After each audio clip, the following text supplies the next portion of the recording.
Hello everyone. तो आज हम करेंगे एपी का हमारा नेक्स्ट पार्ट, जिसमें हम सबसे पहले करेंगे एज्यूमिंग नंबर इन एपी। इसमें क्या होता है कि अगर आपके पास इस टाइप से क्वेश्चन आता है कि सम ऑफ 3 नंबर ये है और हमें ये भी गिवन हो कि प्रोडक्ट ऑफ 3 नंबर क्या है, ठीक है। तो उस केस में हम 3 नंबर जो है हमारे, उनको हम क्या एज्यूम करेंगे, ए plus D, A plus 2D। अगर मेरे पास कोई एपी है और मुझे ये गिवन है कि सम ऑफ 3 नंबर ये है, प्रोडक्ट ऑफ 3 नंबर ये है, तो हम 3 टर्म्स को क्या एज्यूम करेंगे, ए प्लस डी और ए माइनस डी। सिमिलरली अगर 5 टर्म्स की बात की जाए तो क्या होगा, ए plus D, A plus 2D, A minus D और ए माइनस 2D।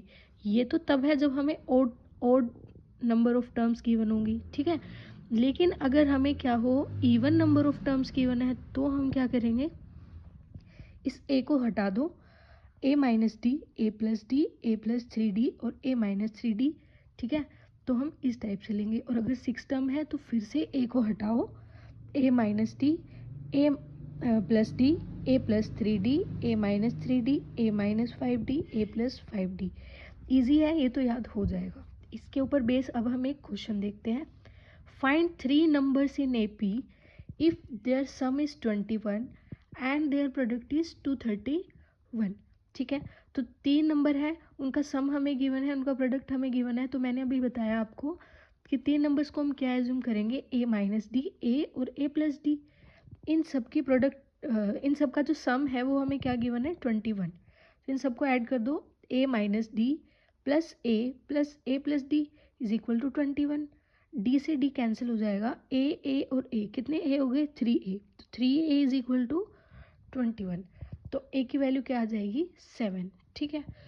अब हम चलते हैं प्रोडक्ट हमें क्या गिवन है, 231। इन तीनों की ही गिवन है।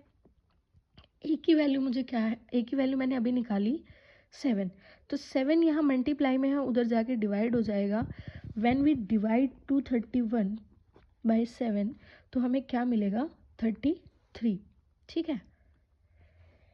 तो वही चीज़ लिखी है। और A minus D, A plus D क्या होता है, A square minus B square. तो यहाँ पे क्या होगा, A square minus D square is equal to 33। A की वैल्यू मुझे पता है 7 है, 7 का स्केयर क्या होगा, 49, माइनस में डी का square is equal to 33। D square को उधर ले जाओ, प्लस का हो जाएगा, और 33 को इधर ले आओ तो माइनस हो जाएगा। 49 में से जब 33 को माइनस करेंगे तो क्या आएगा, 16। तो डी की वैल्यू क्या आ जाएगी, प्लस माइनस 4, ठीक है। तो मुझे तो 3 नंबर निकालने हैं।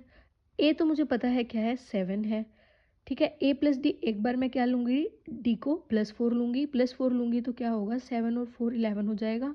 और यहाँ पे 7 में से 4 को माइनस करेंगे तो 3 हो जाएगा। सिमिलरली जब हम -4 लेंगे तो 7 माइनस 4 करेंगे तो 3, और यहाँ पे माइनस माइनस प्लस हो जाएगा तो 7 प्लस 4 क्या हो जाएगा, 11। तो ये मेरे क्या आ जाएंगे, नंबर, ठीक है।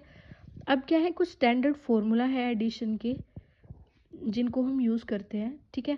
अगर क्या है, n नेचुरल नंबर है और मुझे उनका क्या निकालना है, सम निकालना है, तो 1 + 2 + 3 अप टू n तक है। और अगर इनका सम डायरेक्ट क्या होता है, n इंटू में n + 1 बाय में 2, ठीक है।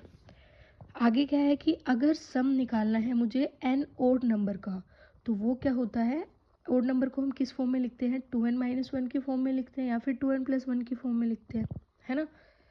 तो sum of first n odd number क्या होता है, 1 + 3 + 5 अप टू 2n - 1, ठीक है। तो वो क्या होता है, n स्केयर।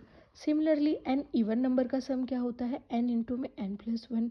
अगर क्या हो, सम ऑफ स्केयर निकाले हम फर्स्ट n नेचुरल नंबर का, जैसे नेचुरल नंबर तो 1 2 3 हो गए, अब इनका स्केयर है और फिर उनका सम है, तो वो किसके इक्वल होता है, n इंटू में n + 1 इंटू में 2n + 1 अपॉन 6, ठीक है। सिमिलरली अगर हमें क्यूब निकालना है फर्स्ट n नेचुरल नंबर का, ठीक है, तो वो किसके इक्वल होता है, n स्केयर इंटू में n + 1 का स्केयर अपॉन 4। इसको हम ऐसे भी लिख सकते हैं, n इंटू n + 1, 4 जो है वो 2 का स्केयर होता है, और पूरे का हम स्केयर करके भी लिख सकते हैं, ठीक है। कुछ प्रॉपर्टीज़ हैं एपी की। अगर कोई कांस्टेंट टर्म, ठीक है, उसको हम ऐड करें या फिर सब्ट्रैक्ट करें each term of an AP से, तो जो रिजल्टिंग सीक्वेंस होगी वो भी क्या होगी, एपी की ही होगी।